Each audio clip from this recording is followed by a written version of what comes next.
I've made 31 feature films in my career, and 2 of them in LA, 3 of them in LA. So, you know, more often than not, we're kind of on a plane or a train or somewhere off, you know.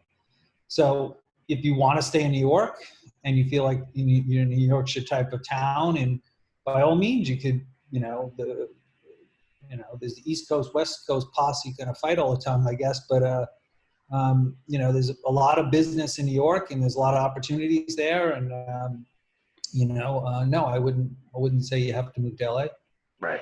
But be prepared to travel to LA, obviously, probably to pitch stories or to meet with people whenever that might come up. Yeah, I mean, the thing that I would say is probably more important is keep yourself nimble enough to make adjustments that, you know, you may need to make. Like, you know, if you really want to be in this business, recognize that you may at a moment's notice has to drop everything to take this job and to be somewhere and to do this and to travel to this place and do that.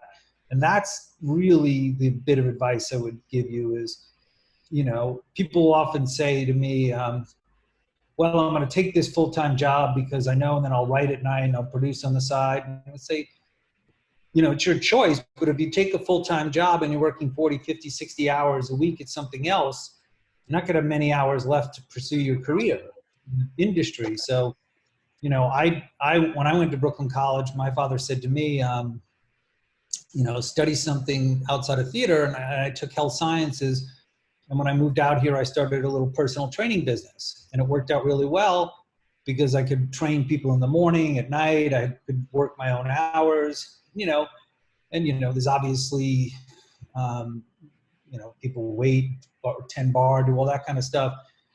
You know, you could do that. And I think probably segueing is there's 2 things to think about in this industry is you can take the career path of being an executive or an agent where you work at a company where you go in and you start like as an assistant or as like an intern, and then you work your way up, and then you have a full-time job. You know, you work at one of the mini majors or Disney or ABC or wherever, where you go in and, you know, you work in a company and you get a paycheck, and your objective is to be a senior creative executive of this, or you can pursue the more kind of independent filmmaking route where you're a screenwriter or director or producer, where you're going to do other things to support yourself while you're making your film or you're writing your script or you're directing your movie, whatever that might be, you know.